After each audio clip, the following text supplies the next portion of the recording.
ગુજરાતના એકમાત્ર celebrity astrologer Chirag Bejan દારૂવાલાજી બિગ બોસ સિઝન 17ના મહેમાન બન્યા. આપણી સાથે જોડાયા છે ચિરાગ બેજાન દારૂવાલાજી. ચિરાગભાઈ, સૌથી પહેલા તો એ જણાવશો કે બિગ બોસ સિઝન 17માં કેવી રીતે જવાનું થયું?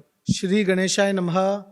જો આપણે બિગ બોસના જે પ્રોડક્શન હાઉસ છે એ લોકો માટે ઘણા બધા પ્રિડિક્શન્સ કરેલા છે અને આપણે બધી જગ્યાએ સાચા પડેલા, એટલે એ લોકોએ આપણને મોકો આપ્યો કે ભાઈ અમે બિગ બોસ 17માં જઈએ અને સ્પર્ધકો જે છેલ્લા 5 કન્ટેસ્ટન્ટ્સ હતા એ લોકો માટે આપણે પ્રિડિક્શન્સ આપીએ.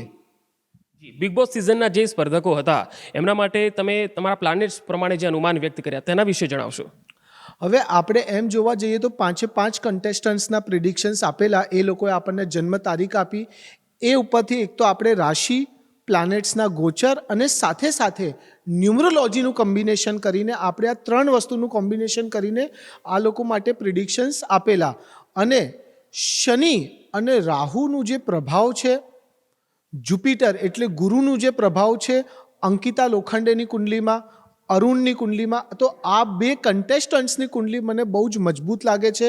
સાથે સાથે મુનાવરની વાત કરવા જઈએ તો એને જીવનમાં જે કાંઈ મળે છે એ અચાનક મળે છે.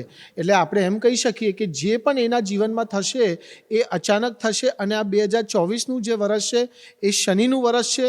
એટલે જે લોકો જીવનમાં આગળ વધવા માગતા હોય, કંઈક નવું કરવા માગતા હોય તો આપ લોકો આ નવા વર્ષમાં કરજો જ. 100% આપણને નવી ઓપોર્ચ્યુનિટીઝ જોવા મળશે. અને આપણે આ જો 5 કન્ટેસ્ટન્ટ્સની વાત કરીએ તો 5ની કુંડલી ખરેખર બહુ જ મજબૂત છે. માઇનર ફરક છે પણ જબરદસ્ત ટક્કર થવાની છે, જબરદસ્ત મજા આવવાનું છે આપણને. અને મારા માટે આ અનુભવ ખરેખર બહુ જબરદસ્ત એટલા માટે રહ્યો કારણ કે આજ સુધી આપણે બધી ન્યૂઝ ચેનલ્સમાં, પેપર્સમાં આપતા હતા, પણ આજે બિગ બોસના હાઉસમાં આપણે ઘરની અંદર ગયા, ત્યાંનું વાતાવરણ જોયું, એક અલગ ફિલિંગ, એક અલગ અનુભવ મને પર્સનલી જોવા મળ્યો. અને હું પોતાને ગર્વથી આપણે કહી શકીએ છીએ કે એસા ગુજરાતથી આપણે પહેલાં એસ્ટ્રોલોજર છીએ જે બિગ બોસના હાઉસમાં પ્રવેશ્યા છીએ. બીજી એક ખાસ વાત કે કરોડો ચાહક વર્ગ છે, બિગ બોસ જોનારો એક મોટો વર્ગ છે અને એવા વર્ગમાં એક ગુજરાતી એસ્ટ્રોલોજર તરીકે તમારું ત્યાં જવું આ કેટલી ગૌરવની વાત છે તમારા માટે? મારા માટે આ ખરેખર બહુ જ ગૌરવની વાત છે. અને અત્યારે પણ હું આ વાત કરી રહ્યો છું તો મને શિવરિંગ થાય છે. એટલે આપ વિચારી લો કે કેટલી ખુશી થતી હશે. અને હું એમ જ ઈચ્છીશ કે આપણા ગુજરાતીઓનું બધી જગ્યાએ ડંકો વાગવો જોઈએ. આ બિગ બોસ સતત તો એક શરૂઆત હતી. આવનારા સમયમાં આપણે અલગ જગ્યાએ જઈશું અને આપણા ગુજરાતનું નામ રોશન કરીશું. ચિરાગજી, જે સ્પર્ધકો હતા બિગ બોસના એમની સાથેનો અનુભવ તમારો કેવો રહ્યો?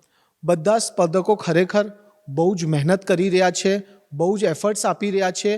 અને ખરેખર બિગ બોસના ઘરમાં રહેવું કે તમને ત્યાં સમયનું પણ ના ખબર પડે કારણ કે એ લોકો ઘડિયાળ નથી આપતા, ફોન તો નથી આપતા, ઘડિયાળ પણ નથી આપતા. અને સાથે એ લોકોએ જે રૂલ્સ એન્ડ રેગ્યુલેશન્સ બનાવેલા છે કે રાત્રે તમે આટલા વાગે ના સૂઈ શકો, સવારે આટલા વાગે ઉઠી જવું. એટલે એમ વિચારી લો કે તમારું ચંદ્ર બહુ જ મજબૂત હોય તો તમે મેન્ટલી આ બધું સહન કરી શકો, નકર તો તમે ડિપ્રેશનમાં જઈ શકો છો. પણ ખરેખર આ લોકો ઉપર આપણને ગર્વ થવું જોઈએ કે કેટલી મહેનત કરે છે પરિવારથી દૂર રહીને, મિત્રોથી દૂર રહીને, અને કેટલું એફર્ટ્સ આપે છે કે જેના લીધે એ લોકો પોતાનું નામ બનાવી શકે. એટલે હું એમ કહી શકીશ કે આ ઇઝી ટાસ્ક નથી. ખરેખર બહુ જ મહેનત જોઈએ અને એબિલિટી જોઈએ, સક્ષમતા હોવી જોઈએ, તો જ માણસ બિગ બોસના ઘરમાં જઈ શકે છે. ખરેખર મારું અનુભવ હું શબ્દોમાં વર્ણન નહીં કરી શકું પણ જબરદસ્ત રહ્યું. અને હું એમ જ પ્રે કરીશ કે બધા સ્પર્ધકો જીવનમાં કોઈ ને કોઈ જગ્યાએ જીવનમાં આગળ વધે.